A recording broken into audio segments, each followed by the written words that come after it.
గులకరాయి అనూహ్య మలుపులు తిరిగింది. ఇప్పుడు వడ్డెర సామాజిక వర్గం జగన్మోహన్ రెడ్డి పార్టీకి దూరం అవుతున్నటువంటి నేపథ్యంలో అసలు జగన్మోహన్ రెడ్డి గారు ఏం చేయబోతున్నారు అనేది ఇప్పుడు సర్వత్రా చర్చనీయాంశంగా మారిన నేపథ్యంలో ఈ అంశానికి సంబంధించి మనతో మాట్లాడేందుకు ప్రముఖ రాజకీయ విశ్లేషకులు, ప్రముఖ సీనియర్ జర్నలిస్ట్ సిఎస్ రావు గారు మనతో ఉన్నారు. సార్తో మాట్లాడదాం. సార్, ఆంధ్రప్రదేశ్లో గులకరాయి అనూహ్యమైనటువంటి కీలక మలుపులు తిరుగుతూ వస్తుంది. రోజుకో మలుపు తిరుగుతూ ఉంది. వడ్డెర సామాజిక వర్గం ఇప్పుడు వైఎస్ఆర్సీపీకి జగన్మోహన్ రెడ్డికి దూరం అయ్యారు. ఈ నేపథ్యంలో జగన్మోహన్ రెడ్డి గారు ఏం చేయబోతున్నారు అంటే ఏం చెప్తారు? ఇప్పుడు ఒకటి ఏంటంటే, మన టైం బాగాలేనప్పుడు కర్ర కూడా పాము ఇది కనిపిస్తుందంట. అలాంటి పరిస్థితి ఇప్పుడు జగన్మోహన్ రెడ్డి ఎదుర్కొంటున్నట్టు మనకు అర్థమవుతుంది. ఇప్పుడు గులకరాయి ఇష్యూ వచ్చింది. ఆ గులకరాయి ఇష్యూ చేయించుకున్నారా లేదంటే చేశారా అనేది ఇప్పటివరకు క్లారిటీ లేదు. కొంతమంది ఏమో చేయించుకున్నారంటారు, కొంతమంది ఏమో చేశారని అంటారు. దాని మీద క్లారిటీ రాకముందే ఇప్పుడు ఒకటైతే ఆయనకి నెగిటివ్ పాయింట్ కనిపిస్తుంది. రాష్ట్ర వ్యాప్తంగా వడ్డెర సామాజిక వర్గం అనేది బలమైనటువంటి సామాజిక వర్గం. ఈ వడ్డెర సామాజిక వర్గం కంప్లీట్గా ఆయనకి యాంటీ అయింది. సో రేపో మాపో రోడ్ల మీదకి రాబోతున్నారు వడ్డెర సామాజిక వర్గానికి సంబంధించినటువంటి వాళ్ళు. ఇప్పుడు వడ్డెర సామాజిక వర్గం సంబంధించినటువంటి సంఘాలు ఏదైతే ఉన్నాయో ఆ సంఘాల నేతలందరూ కూడా సమావేశమయ్యారు విజయవాడలో సమావేశం అయ్యి జగన్మోహన్ రెడ్డి మీద తిరుగుబాటు బావుట ఎగరవేశారు. ఆయన నా ఎస్సీలు, నా బీసీలు అంటుంటారు కదా. బీసీలు ఎలాగో వైఎస్ఆర్ కాంగ్రెస్ పార్టీకి లేరు. వాస్తవంగా బీసీలు అనేది తెలుగుదేశం పార్టీకి వెన్నుముక. కానీ ఆయన 2019లో కొంతమంది బీసీలు అటువైపు వెళ్ళారు. ఇప్పుడు అటు ఉండేటువంటి వాళ్ళు ఇటు సర్దుకునేటువంటి పరిస్థితి ఏర్పడింది ఈ గులకరాయి కారణంగా. సో ఇప్పుడు వడ్డెర సామాజిక వర్గం బలమైనటువంటి సామాజిక వర్గం ప్లస్ యూనిటీగా ఉంటారు. ఇప్పుడు మిగతా సామాజిక వర్గాల కన్నా కూడా వడ్డెర సామాజిక వర్గం చాలా యూనిటీగా ఉంటుంది. దానికి కొన్ని చరిత్ర కూడా ఉంది. సో కాబట్టి ఇప్పుడు వాళ్ళందరూ ఒక సమావేశం అయ్యి జగన్మోహన్ రెడ్డి మీద తిరుగుబాటు బావుట ఎగరవేసి కావాలని వడ్డెర సామాజిక వర్గాన్ని కించపరిచేలా, వడ్డెర సామాజిక వర్గాన్ని ఇరికించేలాగా చేస్తున్నారు వైఎస్ఆర్ కాంగ్రెస్ పార్టీ వాళ్ళు. ఇప్పుడు గులకరాయి వేసారా అని అంటే ఇప్పుడు అతను సతీష్ని తీసుకెళ్లారు. ఆ గులకరాయి సతీష్ ఇప్పుడు గులకరాయి అలియాస్ సత్య అయిపోయాడు. ఇప్పుడు అతను తీసుకెళ్లి నానా రకాలుగా హింస పెట్టారు పోలీసులు. దాని అంతటికి కారణం వైఎస్ఆర్ కాంగ్రెస్ పార్టీ అని చెప్పి వాళ్ళు భావిస్తూ ఉన్నారు. దాంతోపాటు పోలీసులు చేసినటువంటి వ్యవహారం కూడా అలానే ఉంది. పోలీసులు తీసుకెళ్లి విచారించి లాస్ట్కి అతను చేశాడని చెప్పి ఆ రిమాండ్ రిపోర్ట్లో పొందుపరిచారు. సరే, చేశాడా చేయలేదంటే ఇప్పుడు వాళ్ళ ఫ్యామిలీ మెంబర్స్ ఏమంటున్నారు, వాళ్ళు చేయలేదు, మాకు అసలు ఏ పాపం తెలీదు, కేవలం క్వార్టర్ బాటిలను 300 రూపాయలు డబ్బులు ఇస్తామని చెప్పి తీసుకెళ్ళిన తర్వాత ఈ విధంగా మమ్మల్ని వేధిస్తారని చెప్పి వాళ్ళ ఇంట్లో ఉండేటువంటి వాళ్ళు అంటున్నారు. తర్వాత వాళ్ళ అమ్మమ్మో నాయనమ్మో నేను పెట్రోల్ పోసుకొని తగలబెట్టుకొని చచ్చిపోతాను అని చెప్పి మనస్తాపం చెందుతుంది ఆవిడ. సో ఇలాంటి పరిస్థితుల్లో కమ్యూనిటీ మొత్తం ఒకటైపోయింది. ఇప్పుడు ఈ కమ్యూనిటీ మొత్తం ఒకటైపోయి వైఎస్ఆర్ కాంగ్రెస్ పార్టీకి వ్యతిరేకంగా ఈ వడ్డెర సామాజిక వర్గం మొత్తం కూడా రాష్ట్ర వ్యాప్తంగా మారేటువంటి అవకాశం ఉంది. రాష్ట్ర వ్యాప్తంగా పిలుపు కూడా ఇచ్చారు, వాళ్ళకి తీర్మానం చేశారు. కొద్దిసేపటి క్రితం విజయవాడలో మీటింగ్ పెట్టుకొని వడ్డెర సంఘానికి సంబంధించినటువంటి నేతలు ఒక తీర్మానం చేశారు. రాష్ట్ర వ్యాప్తంగా వడ్డెరలో సామాజిక వర్గం వైఎస్ఆర్ కాంగ్రెస్ పార్టీకి వ్యతిరేకంగా మనం ఓటేయాలి, వ్యతిరేకంగా వ్యవహరించాలి, కావాలని వైఎస్ఆర్ కాంగ్రెస్ పార్టీ వడ్డెర సామాజిక వర్గాన్ని టార్గెట్ చేసి పోలీసులు కేసులు పెట్టి ఇరికిస్తున్నారు అని చెప్పి వాళ్ళు ఇప్పుడు జైలుకి పంపించారు కదా సతీష్ని. జైలుకి పంపించడాన్ని కూడా నిరసిస్తున్నారు వాళ్ళు. ఇప్పుడు మళ్ళీ దుర్గారావుని పట్టుకుపోయారు. దుర్గారావు సంబంధించి ఏ2నా లేకపోతే అసలు ఏం చేస్తారు దుర్గారావు అనేది ఇప్పటివరకు పోలీసులు చెప్పట్లేదు. అసలు అది దాడి జరిగింది రాయి, గులకరాయా లేకపోతే సిమెంట్ రాయా లేకపోతే ఫ్లోరింగ్ సంబంధించిన చిప్పా ఏంటనేది చెప్పట్లా పోలీసులు.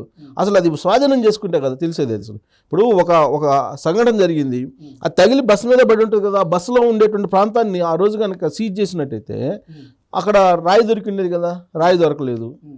పోలీసుల వైఫల్యాన్ని ఇప్పుడు వాళ్ళ మీద వేస్తున్నారు. దాడి జరగకముందు పోలీసుల వైఫల్యం, దాడి జరిగిన తర్వాత పోలీసుల వైఫల్యం. దాడి జరగకముందు 5 అంచెల భద్రత ఉన్నటువంటి పోలీసు సెక్యూరిటీ ఏమైపోయింది? ఆ మొత్తం ఫెయిల్యూర్ వాళ్ళు కదా. సరే, దాడి జరిగిన తర్వాత ఆ మొత్తాన్ని వాళ్ళు స్వాధీనం తీసుకొని విచారించాలి కదా. విచారించారు, అది చేయలేదు. కానీ దాని మీద విచారణ సక్రమంగా చేశారంటే రాష్ట్ర ఎన్నికల కమిషన్, కేంద్ర ఎన్నికల కమిషన్ జోక్యం చేసుకొని మాకు మినిట్ టు మినిట్ అప్డేట్ చేయమంటే అప్పుడు వీళ్ళు విచారణని స్పీడప్ చేశారు. కాంతిరాణ ఏం చెప్పారు? ఆయన రాయిదాడి జరిగిందని చెప్పారు. అసలు ఆయన రాయిదాడి జరిగింది అని ఎప్పుడు చెప్పారు? సెకండ్ డే చెప్పారు. ఆ రాయిదాడి జరిగిన కొన్ని గంటల వ్యవధిలోనే ఏం చెప్పారు వైఎస్ఆర్ కాంగ్రెస్ పార్టీ వాళ్ళు? చంద్రబాబు నాయుడు చేయించారు అని చెప్పారు. తెలుగుదేశం వాళ్ళు చేయించారు, చంద్రబాబు నాయుడు చేయించారు. ఒక నిష్ణాతుడైనటువంటి ఒక ఎక్స్పర్ట్ని తీసుకొచ్చి జగన్మోహన్ రెడ్డిని మర్డర్ చేయడానికి లేదంటే హత్య చేయడానికి ఒక కుట్ర పన్నారు అని చెప్పారు. అంటే ఇన్వెస్టిగేషన్ జరగకముందే ఈ విధంగా చెప్పారని అంటే అది ప్రీ ప్లాన్డ్గా తెలుగుదేశం పార్టీ మీద వేయడానికి చేసినటువంటి ప్రయత్నంగా అనుమానం రాదా? వస్తుంది కదా సహజంగా.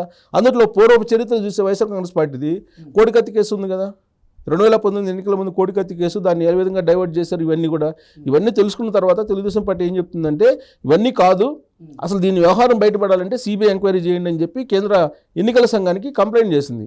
సిబిఐ ఎంక్వైరీ చేయండి, సిబిఐ ఎంక్వైరీ వేస్తే దాని వ్యవహారం బయటపడుతుంది అని చెప్పి. అప్పుడేమో ఎన్ఐఏ విశాఖ ఎయిర్పోర్ట్లో కోడికత్తికి దాడి జరిగింది. అది ఆ పరిధి రాష్ట్ర పోలీసుది కాదు, చాలా వ్యూహాత్మకంగా చేశారు. అప్పుడు కనుక రాష్ట్ర పరిధిలో కనుక అది విమానాశ్రయం బయట జరిగినట్టయితే అప్పుడే బయటకు మొత్తం అయిపోయింది. ఎస్సీ క్యాండిడేట్గా ఉన్నటువంటి సీన్ని, కోడికత్తి సీన్ని, ఎస్సీ కదా, దళితుడు కదా, ఇప్పుడు మళ్ళీ బీసీలు సంబంధించినటువంటి కుర్రాడు కదా సతీష్. ఈ ఇన్సిడెంట్ని క్రియేట్ చేసి ఇతను మరి ఇన్ని రోజులు జైల్లో పెడతారు, ఇతను రిమాండ్ పంపించారు, 14 రోజులు రిమాండ్ ఇచ్చారు. ఇప్పుడు దుర్గారావుని ఏం చేస్తారో తెలియదు. ఇవన్నీ చూసిన తర్వాత బీసీ సామాజిక వర్గం, ఇప్పటికైతే వడ్డెర సామాజిక వర్గానికి సంబంధించిన నేతలు మాత్రమే నిలదీయడానికి వైఎస్ఆర్ కాంగ్రెస్ పార్టీ రెడీ అయ్యారు. వీళ్ళకి ఇప్పుడు మళ్ళీ బీసీలు కదా, వీళ్ళు మిగతా బీసీ సంఘాలకు కనుక మద్దతు ఇస్తే ఇది పెద్ద ఉద్యమంలాగా అయ్యే అవకాశం ఉంది. ఎన్నికల సమయంలో జగన్మోహన్ రెడ్డికి వ్యతిరేకంగా ఒక పెద్ద ఉద్యమం బీసీల నుంచి వచ్చేటువంటి అవకాశం కూడా లేకపోలేదు. ఎందుకంటే ఉదాహరణ చెప్తాను నేను. ఆ మధ్యకాలంలో మంత్రి రోజా ఒక మాట అన్నారు, బుడబొక్కల సంఘం బుడబొక్కలలాగా ఉన్నామా అని చెప్పి ఏదో కామెంట్ చేశారు ఆవిడ. సో మొత్తం బుడబొక్కల సంఘాలన్నీ కూడా ఏకమయ్యి రోజా ఎక్కడికి పోతే అక్కడ నిలదీయటం మొదలుపెట్టారు. దాంతో బహిరంగ క్షమాపణ చెప్పేటువంటి పరిస్థితి వచ్చింది. అవునా? సో కాబట్టి ఇప్పుడు వడ్డెర సంఘానికి సంబంధించి వాళ్ళు కూడా వాళ్ళకి మద్దతుగా బీసీ సంఘాలు కూడా వస్తాయి. రేపో మాపో బీసీ సోదరులారా మీరు మాతోటి రండి, జగన్మోహన్ రెడ్డి ఈ విధంగా ఆయన మాకు చేశారని చెప్పి వాళ్ళు పిలుపు. ఇప్పటికైతే విజయవాడలో సమావేశం పెట్టుకున్నటువంటి నేతలు వైఎస్ఆర్ కాంగ్రెస్ పార్టీకి వ్యతిరేకంగా మనం నినాదాన్ని వినిపించాలి, మన కుర్రాడు సతీష్ని జైల్లో పెట్టించాడు జగన్మోహన్ రెడ్డి, కాబట్టి వైఎస్ఆర్ కాంగ్రెస్ పార్టీ అంతు చూడాలి అనేటువంటి యాంగిల్లో ఒక తీర్మానం చేసుకున్నారు. వాళ్ళు తీర్మానం చేసుకుని ప్రెస్ మీట్ కూడా పెట్టినట్టున్నారు.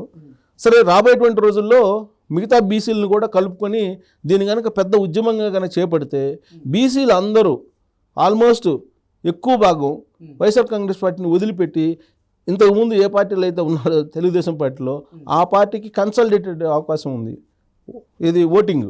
కాబట్టి ఎన్నికల సమయంలో ఫ్రీ అండ్ ఫెయిర్ ఎలక్షన్స్ జరగాలి, ప్లస్ పారదర్శకంగా ప్రచారం జరగాలి. 5 సంవత్సరాల పాటు అధికారంలో ఉన్నటువంటి జగన్మోహన్ రెడ్డి ఇవాళకి కూడా ప్రతిపక్ష నేతగా మాట్లాడుతున్నాడు. 5 సంవత్సరాల పాటు అధికారంలో ఉన్నాడు కదా, ఆయన ఏం చేశారు, ఏం చేయలేకపోయానని చెప్తే ప్రజలు ఆలోచించుకుని ఓటేస్తారు. ఆయన ఏం చేయలేకపోయాని చెప్పకుండా నవరత్నాల గురించి చెప్తూ మిగతా అంతా చంద్రబాబు నాయుడు ఫెయిల్యూర్స్ గురించి చెప్తున్నారు. చంద్రబాబు నాయుడు ఫెయిల్ అయితే ఆయన ఓడించారు కదా, ఆయన ఫెయిల్ అయ్యాడనే ఓడించి మేము కూర్చోబెట్టారు కదా జగన్మోహన్ రెడ్డిని. మరి జగన్మోహన్ రెడ్డికి కదా ఇప్పుడు పరీక్ష, 5 సంవత్సరాలు పరిపాలన చేసినట్టు జగన్మోహన్ రెడ్డికి పరీక్ష. ఇప్పుడు ఆయన పరిపాలన ఏ విధంగా ఉందనే దాని మీద కదా ఆయన ఓటేసేది, ఆయనకు వేస్తారా ఏరా అనేది నిర్ణయించేది. చంద్రబాబు నాయుడు 2014 నుంచి 2019 వరకు ఏదో చేయలేదు, ఆయనకన్నా మెరుగ్గా చేస్తారని పదవి అప్పచెప్పారు నీకు. చంద్రబాబు నాయుడు అప్పుడు హామీలు తప్పాడని చెప్పి ఇప్పుడు ఎలా చెప్తావు? రాజశేఖర రెడ్డి హామీలు తప్పాడని ఇప్పుడు చెప్తే ఎలా ఉంటుంది? కాదు కదా. కాబట్టి జగన్మోహన్ రెడ్డి ఇప్పటికైనా తన పందాన్ని మార్చుకొని ఫ్రీ అండ్ ఫెయిర్ ఎలక్షన్కి వెళ్తే ఓటమి కానీ గెలుపు కానీ ఏదైనా సరే, సింహం అంటుంటారు కదా వైఎస్ఆర్ కాంగ్రెస్ పార్టీ వాళ్ళు, సింహం అంటుంటారు, సింహం పులి అంటుంటారు, పులివెందుల పులి అని. సింహాలు పుల్లు ఎప్పుడు కూడా బ్యాక్ స్టాపింగ్ చేయవు, నేరుగా వస్తాయి ఫైట్కి, ఏదైనా సరే డైరెక్ట్ ఫైట్ వస్తాయి. అలా కాకుండా ఇండైరెక్ట్గా ఇలాంటివన్నీ చేస్తే కోడికత్తి లేదా బాబాయ్ మర్డర్, గొడ్డలి, లేకపోతే ఇప్పుడు రాయి, ఇవన్నీ సోషల్ మీడియాలో బాగా ట్రోల్ అవుతున్నాయి. సో పబ్లిక్ కూడా ఒకసారి నమ్ముతారు, మళ్ళీ నమ్మరు కదా. సో ఇప్పుడు మరి వడ్డెర సంఘం వాళ్ళు ఏం చేస్తారు, తిరుగుబాటు అయితే ప్రకటించారు. మరి అది వడ్డెర సంఘం వాళ్ళు తిరుగుబాటు ప్రకటించారంటే మామూలు విషయం కాదు. ఇప్పుడు వాళ్ళు ఏ స్థాయిలో వెళ్తారో మనం సమీప భవిష్యత్తులోనే చూస్తాం. Okay sir, thank you so much. Thank you.